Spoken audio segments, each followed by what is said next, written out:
Hi guys, this is Sarge666. I'm a proud owner of Ares, which is a PvP endgame pantheon. However, all end raid content has been cleared.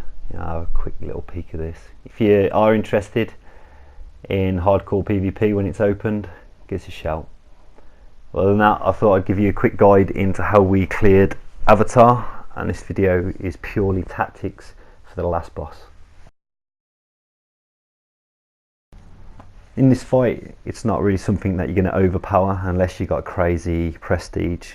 Well, like myself and the rest of the guys in my pantheon have not got that luxury.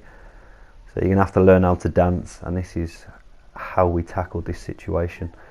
We've got no tank in the group. We've got two support. One's Alchemist and myself, a Lightbinder. We made sure we definitely got ourselves a Frost Mage and a Kinetic in the group. As you can see here, this in the ad phase is pretty much a must. In the ball phase, you still want to be doing as much damage as you can, and this is how we got around it, simply by getting into range and holding R2, and then now starts the dance. Whatever direction you go, just make sure you go to the opposite side, rinse and repeat. As for purple, once the seeds are in the air, just simply move forward, and when them two phases are gone, go back, even just to be safe. Not always you'll get a green run, but sometimes you do, and you'd rather be safe than sorry. When you've pushed him through the ball phase, you want to get your group to all group up, get into a support aura, and you want to push him through to this phase. The only thing that you got to watch out for now is the actual whips from the boss. But if you take a close look, there's a massive green line on the floor, and the hitbox is a bit dodgy, so abuse your L2 stick. Give it like 2 flicks to whatever direction, as long as you get away from it. Now as soon as you've pushed him through enough, he will actually spawn ads. Now, this is where a heavy AoE comes in, and this is the beauty of staying grouped, because the ads will all pop and you're not going to have any random ads running off all over the raid, and it's going to take forever to get them down. You want to get the ads down as quickly as possible so you can get the sparks.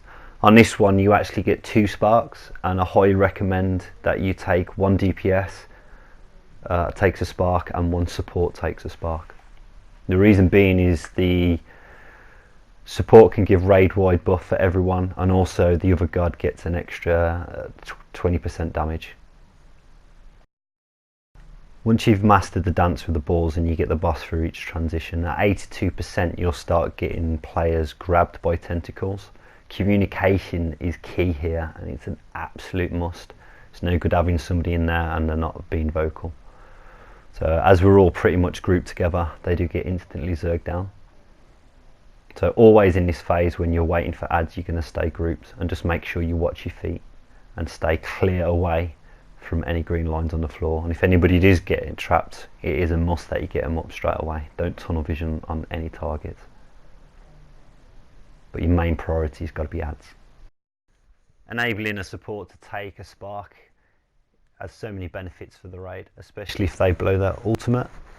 This will enable all your team to actually stand there and take a bit of beating and tunnel vision for a bit. But once this effect's gone out, you got to make sure you get back to your dancing. Now this really helps the overall raid DPS, because this is what you want to be looking at, is overall group DPS instead of individual. And by doing it this way, this lets you pump out a lot more damage. The final ad phase is not as messy as it looks if you just follow these simple rules. Marked or unmarked from the large ads, you want to be at max range. Make sure you've got a couple of people dedicated in the raid to actually stun locking them down. So on here we had the Frost Mage and the Kinetic attacking it, and each time they had a proc from the L2 to stun, they would apply it and then use whatever abilities they have themselves to keep it locked down. Now it will get a lot hectic when you've got like 3 or 4 of them running around. Well, this is just where kiting comes in. But the actual main priority in this fight has got to be tentacles, traps and small ads. Once you've got the tentacles and the small ads down, it's happy sailing from there, as you'll see. For my final bit of advice, make sure everybody in the raid knows how to mark targets. If you don't know how to mark a target, you need to hold R2 and then press right on your D-pad, and then you'll get a selection to go from there. By actually doing this, you're going to prevent split DPS in the raid. So if everybody gets down the smaller adds and burns them down fast, it's going to save you a lot of time and it's going to look less hectic. Once you've actually got all the smaller adds down, you're going to get your sparks, and that's where you're pretty much guaranteed your kill then. I really hope this guide has been useful. Please sub, share and like. Cheers guys.